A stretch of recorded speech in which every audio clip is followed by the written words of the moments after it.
안녕하세요. 저는 일산에 사는 20대 후반의 여자입니다. 제가 여기에 이렇게 오늘 사연을 올리게 된 이유는 세상에 이런 쓰레기 같은 인간들도 뻔뻔하게 살아 숨쉬고 있다는 걸 세상에 알리기 위함입니다. 저희 집은 어렸을 때 아버지가 병으로 세상을 떠나시고 어머니 혼자서 저희를 키우셨어요. 어머니는 본인이 먹고 입는 데에 들어가는 것을 아껴서 다 저희에게 쏟아 부으셨어요. 본인 옷은 항상 찢어져도 손수 바느질해서 꿰매어 입으셨고 먹는 것도 배가 고파서 더 이상 못 버틸 때 드셨어요. 그렇게 아끼고 아껴서 저희에겐 새 것들만 사주셨어요. 그런 저희 집에서 저와 2살 차이인 언니는 집안의 유일한 자랑이었어요. 언니는 무엇을 하든 저보다 월등히 뛰어났거든요. 외모면 외모, 성적이면 성적, 뭐 하나 빠지는 곳이 없었죠. 학교에서 시험만 치면 늘 전교 1등 자리에서 내려오지 않았어요. 저도 공부를 못하는 편은 아니었지만 언니에 비하면 세 발의 피였어요. 저는 늘 언니가 존경스럽고 배울 점 많다는 것을 느꼈어요. 언니는 충분히 명문대를 가고도 남을 성적이었지만 우리를 키우느라 제대로 쉬어본 적 없는 홀어머니 때문에 대학을 포기하게 되었어요. 대신 자격증을 따서 일찍이 회사에 취업을 한 거예요. 첫 월급은 어머니께 다 드리고 그 다음 월급들은 조금씩 차곡차곡 모아서 제가 대학교에 들어갈 때 대학 등록금으로 내줬던 착한 언니였어요. 그런 언니가 회사 지인의 소개로 변호사인 예비 형부를 만나게 된 거예요. 편의상 앞으로는 그냥 형부라고 말할게요. 형부는 정말 언니한테 잘해줬어요. 언니가 죽으라고 하면 죽는 신용도 하는 양반이었거든요. 처음에 형부와 결혼 얘기가 오갈 때 언니는 가진 게 없다고 걱정이 많았어요. 집안이 좋은 것도 아니고 그렇다고 부모님이 2분 다 살아계신 게 아니잖아요. 혹시나 시댁에서 집안도 별로고 홀어머니 밑에서 자란 니까짓게 감히 우리 잘난 변호사 아들 데려간다고 싫어하지 않을까 매일같이 걱정했어요. 하지만 이때까지 했던 걱정들이 다 쓸데없는 짓이었던 거예요. 형부도 홀어머니 밑에서 크셨고 처음부터 좋은 형편은 아니셨대요. 그래서 언니가 처음 인사드리러 갔을 때 어머니께서 다정하게 안아주셨다고 해요. 아이고 우리 새아가 어디서 이런 예쁜 아이를 데리고 왔을꼬. 얼른 들어오렴. 내가 놓으면 먹이려고 음식을 상다리 부서지게 준비했단다. 어머니 안녕하세요. 처음 인사드립니다. 이렇게 반갑게 맞이해 주셔서 감사해요. 제가 빈손으로 오는 건 예의가 아닌 것 같아서 과일 바구니라도 준비했어요. 마음에 드실지 모르겠어요. 어머, 내가 과일 좋아하는 거 어떻게 알고 벌써부터 이렇게 이쁜 짓을 할까? 만약 내가 과일을 안 좋아한다고 해도 우리 새아가가 주는 건데 억지로라도 다 먹어야지. 이렇게 좋아해 주실 줄 알았으면 진작 찾아뵐 걸 그랬나 봐요. 너무 늦게 와서 죄송해요. 저는 가진 것도 없이 잘난 오빠 데려가고 거기다 이런 귀한 대접을 받아도 되는 건지 모르겠어요. 그게 무슨 소리니? 못난 우리 아들 너같이 착한 애가 데려가줘서 나야 너무 고맙지. 가난하게 태어난 건 죄가 아니란다. 지금 잘 먹고 잘 살고 있지 않니? 기죽지 말고 당당하게 살아. 언니의 시어머니가 되실 분은 형부만큼이나 좋으신 분이셨어요. 그렇게 언니네는 쉽게 상견례를 하고 결혼 날짜를 잡을 수 있었어요. 결혼을 앞두고 언니와 형부는 들뜬 마음으로 둘이서 여행을 갔어요. 저는 그때로 다시 돌아가서 여행을 가지 말라고 뜯어 말렸어야 했어요.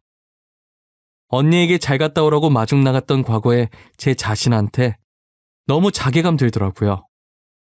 아니, 어쩌면 이 일 덕분에 쓰레기 같은 인간을 거를 수 있었다는 생각도 듭니다. 여행을 갔던 언니와 형부가 늦은 밤에 집으로 돌아오던 중 거의 다 와가서 교통사고를 당했어요. 그래도 다행히 언니와 형부 둘 다 무사하다고 하더라고요. 뒤에서 트럭이 먼저 언니네 차를 박았는데 결혼 앞두고 괜히 큰일 내지 말자 싶어서 트럭 아저씨한테 잘잘못 따지지도 않고 그냥 바로 왔다는 거예요. 저는 사고 다음날 들은 거라 차 별로 안 깨졌겠지라고 생각하고 제가 잠시 차를 빌려 쓰려고 했었어요. 그런데 뒤에서 박은 것 치곤 앞도 만만치 않게 깨져 있는 겁니다.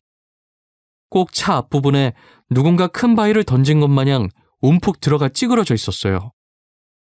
하지만 저는 별로 대수롭지 않게 여기고 버스 타야겠다며 그냥 지나갔어요. 지금 생각해보면 그러지 말걸. 그때 더 열심히 차를 살필 걸 싶습니다. 그랬으면 이런 일이 생기지 않았을 건데 말이에요. 사고가 일어나고 며칠 뒤 저희 집에 경찰이 찾아왔어요. 지금 급하게 언니를 찾고 있다고 혹시 집에 있냐면서요. 안녕하십니까. 저희는 땡땡 경찰서에서 온 경찰들입니다. 혹시 박수현 씨 여기에 계십니까? 이번에 일어난 사건 때문에 저희랑 같이 서로 동행해 주셔야 할 것 같습니다. 경찰이요? 저희 언니인데 무슨 사건 때문에 그러시는 거예요? 혹시 언니가 무슨 잘못이라도 한 거예요? 뭐야? 아침부터 왜 이렇게 시끄러워? 누가 왔어?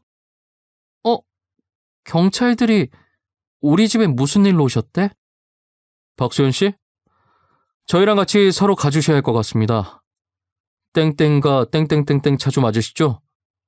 당신을 뺑소니범으로 체포합니다. 주말이라 집에서 쉬고 있던 언니가 무슨 일이냐며 현관으로 나왔어요. 언니가 나오자마자 경찰이 다짜고짜 언니 손목에 수갑을 채우더니 글쎄 뺑소니범으로 언니를 체포한다는 거예요. 드라마에서만 듣던 미란다 원칙을 실제로는 처음 들어봤어요. 하지만 언니는 몇 년째 장롱면허 수준으로 운전을 잘할 줄 모른단 말이에요.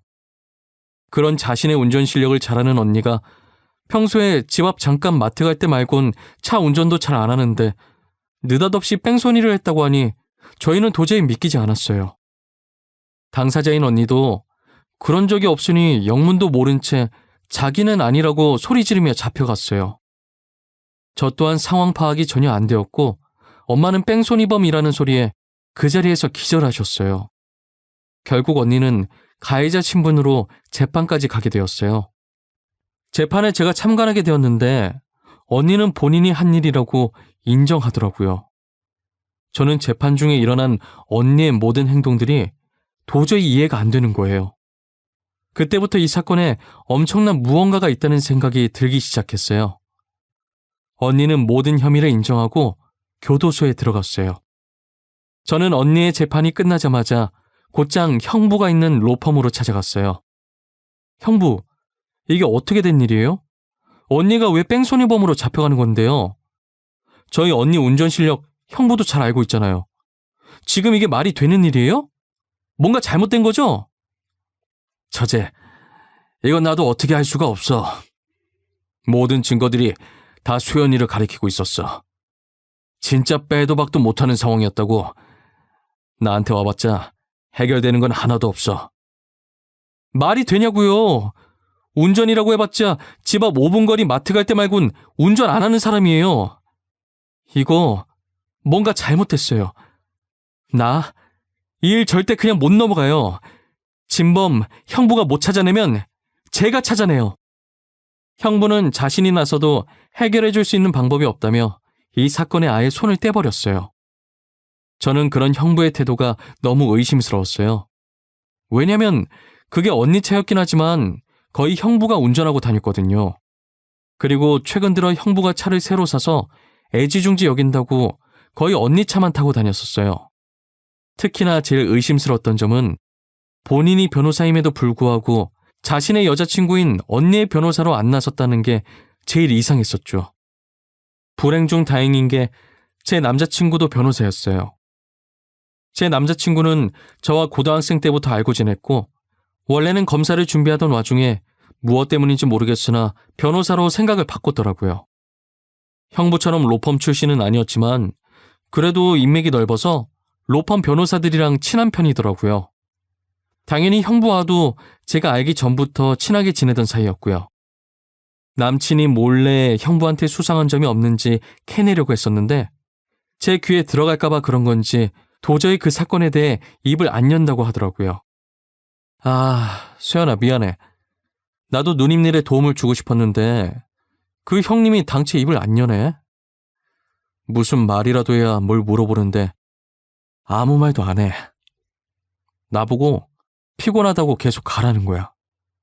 너가 뭐가 미안해. 괜찮아. 그 인간이 입을 안 여는 건데 너가 어떤 수로 알아내겠어? 언젠간 진실은 다 밝혀지게 되어 있으니까 조금만 있으면 뭔가 하나씩 나오겠지. 그렇겠지? 누님이 진짜 그럴 사람이 아니잖아. 내가 누님을 알던 세월이 얼만데 만약 형님이 무슨 짓을 한 거면 진짜 나도 용서 못할 것 같아. 말이라도 그렇게 말해줘서 고마워. 혹시나 진짜 작은 거라도 괜찮으니까 뭔가 알아낸다면 꼭 연락 줘. 알겠지? 남친은 제게 알아낸 게 하나도 없어서 저를 볼 면목이 없다며 전혀 도움되지 못했다고 엄청 미안해하더라고요. 그게 남친의 잘못은 아니니까 제가 뭐라고 할 수 없었죠. 그러다 남친이 급하게 제게 전화해서는 그 사건을 처음엔 형부가 맡았었다고 하더라고요. 수연아, 내가 방금 지나가다가 빅뉴스를 들었거든? 이야, 형님 진짜 몹쓸 사람이네. 사람들이 하는 얘기 들었는데 그 뺑소니 사건 원래 형님이 맡기로 했던 사건이래. 뭐? 근데 왜 형부가 아니라 다른 사람이 그 사건을 맡은 거래? 형부가 우리 언니 제일 잘 알잖아. 누명 벗게 해줘야지 도대체 왜 그런 거야? 이유는 나도 몰라. 떠들고 있던 사람들도 이유는 모르는 것 같더라고. 그냥 증거만 싹 다 모아서 다른 사람한테 사건 넘겼다더라고. 형부 진짜 미친 거 아니야? 그게 제대로 된 증거는 맞아? 확실한 증거들이냐고. 혹시 너무 확실한 증거라서 변호를 못할 것 같아서 그런 건가? 그것까진 모르겠어. 근데 형님은 하필 증거를 넘겨도 그런 사람한테 넘기냐? 사건 빨리 끝내고 싶어서 단면만 보고 범인 같은 사람 무조건 몰고 가는 악질 변호사한테 말이야. 여자친구 대변도 안 해준 것도 모자라 거기다 귀찮아서 사건 빨리 끝내려고 제대로 일도 안 하는 변호사한테 자기 여자친구 사건을 넘기다니요. 남친한테 들은 형부의 태도에 화가 나는 걸 넘어서 너무 어이가 없었어요. 남친은 저와 통화를 마치고 형부 사무실로 들어갔대요.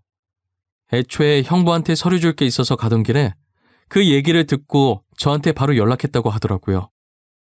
들어가니까 형부는 안 보이고 형부 컴퓨터 근처에 떨어진 USB 하나를 발견하게 됐대요. 원래는 들고 나오면 안 되는 건데 뭔가 저걸 지금 챙겨야 한다는 느낌이 너무 강하게 들었다고 해요. 남친은 몰래 그 USB를 챙겨나와 본인 사무실에서 확인해보니 언니 뺑소니 사건 관련 자료들이 들어있었대요. 파일을 클릭해보는데 남친은 순간 너무 놀라서 본인도 모르게 소리를 질렀다고 하더라고요. 그게 단순 사건 자료가 아니라 사건 자료의 원본이었던 거죠. 실제 그날 운전했던 뺑소니 범인은 다름 아닌 형부였어요. 언니 차에 있던 블랙박스 영상을 형부가 들고 있었는데요. 그 영상엔 형부가 운전했다는 증거들이 있었어요. 자기야, 나 노래 틀어도 돼? 자기 운전 방해 안 되게 소리 작게 해서 틀게. 지금 이렇게 가는 건 조금 지루하지 않아? 졸릴 수도 있고. 나는 상관없어. 오히려 시끄러운 게 좋지. 자기 말처럼 밤이라 운전하다가 졸 수도 있는 거니까. 신나는 거 들으면서 가자. 잠이 깜짝 놀라서 확 달아나게. 좋아. 내가 그럴 줄 알고 아주 신나는 노래들로 리스트 뽑아놨지요. 잠이 올 새도 없을 거야.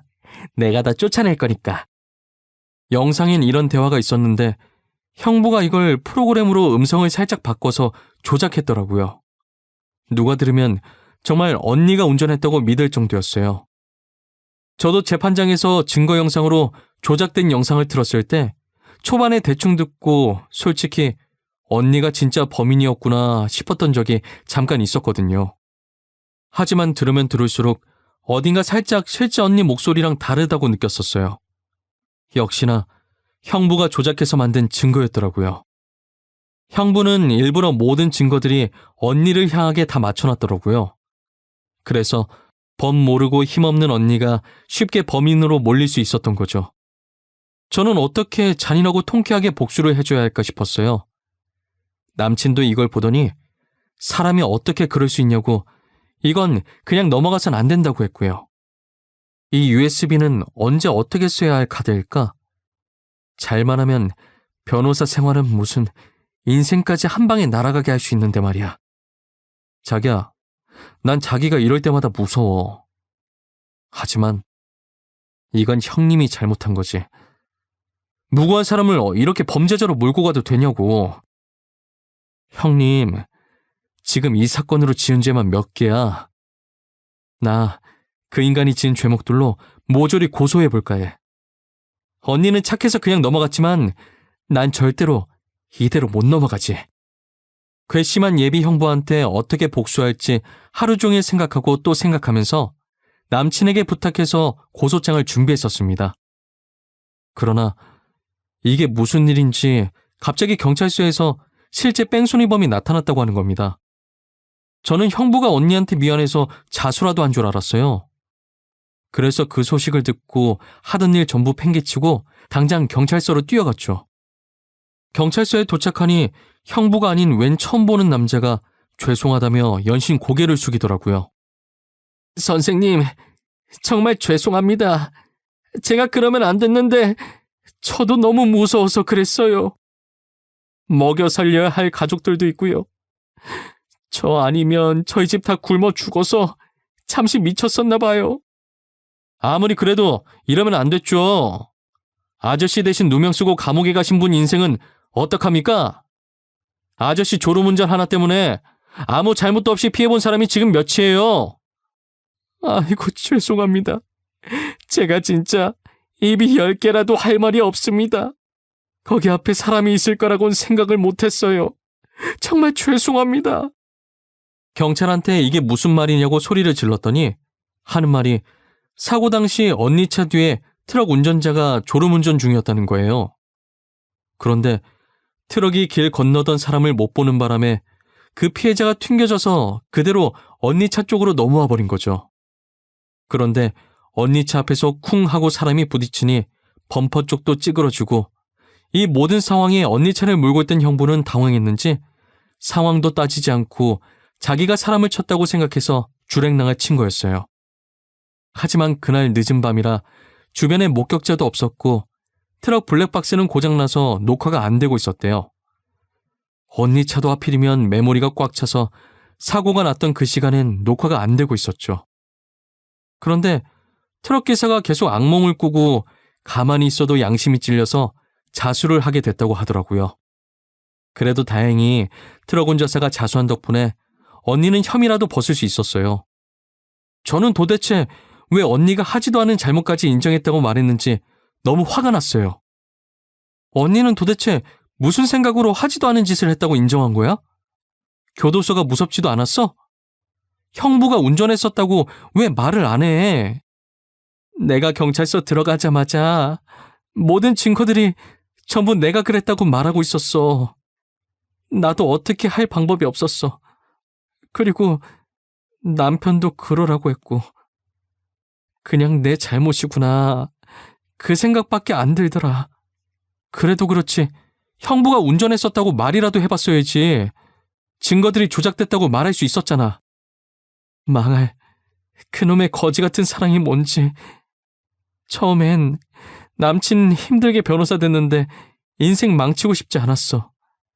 근데 증거 영상을 보고 남친이 작정하고 나를 버렸구나 싶었어. 그때 처음 내가 배신당했다는 걸 알았어. 나중에 알게 된 건데 언니는 당시 노랫소리에도 잠을 못 이겨 결국 형부 옆에서 혼자 자고 있었고 사고가 나면서 차가 부서지는 소리에 깨던 터라 비몽사몽해서 전혀 몰랐다고 하더라고요. 언니는 그래서 사고에 대한 상황을 제대로 인지하지 못했고 그냥 뒤에서 트럭이 박았구나 그 정도였고 형부만 놀라서 핸들에 머리 박고 있다가 차 앞에 떨어진 그 광경을 보고 자신이 사람을 쳤다고 생각하고 못 본 척 도망간 거라고 하더라고요. 그래서 형부는 본인이 사람을 쳤다고 믿고 있어서 이대로 변호사 생활이 끝날까봐 모든 증거들을 언니가 범인으로 짜집기를 해놓았던 것이었죠. 언니의 혐의를 벗었다고 하나 전 절대 형부를 이대로 용서할 수 없었어요. 남친에게 받았던 증거들을 모조리 모아서 증거인멸 및 위조죄와 무고죄, 명예훼손죄로 형부를 고소했고 조작했던 증거들을 인터넷에 뿌리면서 로펌 변호사의 실체라고 익명으로 글을 올렸어요. 댓글은 난리가 났고 실시간으로 여러 커뮤니티에서 제 글을 퍼가기 시작했어요. 결국 형부는 변호사 생활을 그만둘 수밖에 없었고 그리고 재판장에 서게 되었어요. 판사는 법을 잘 알고 이걸 악용한 형부를 보고 괘씸하다며 최고형을 선고하였습니다. 사람의 탈을 쓰고 어떻게 이런 무거운 짓을 벌일 수 있을까요? 이 사건으로 인간이 지닌 추악함의 끝은 어디까지인지 볼 수 있었던 것 같습니다. 세상 살아가는 게 쉽지 않다지만 이 정도로 쓴맛일 줄은 꿈에도 몰랐네요. 여러분들은 저희 언니가 겪은 사건 사고 안 겪었으면 좋겠습니다. 정말 가족으로서 너무 마음이 찢어졌어요. 그것도 결혼할 예비 형부가 이런 짓을 할 줄 알았겠어요? 지금까지 제 사연을 들어주신 모든 분들께 감사드리고 다들 행복한 하루 되세요.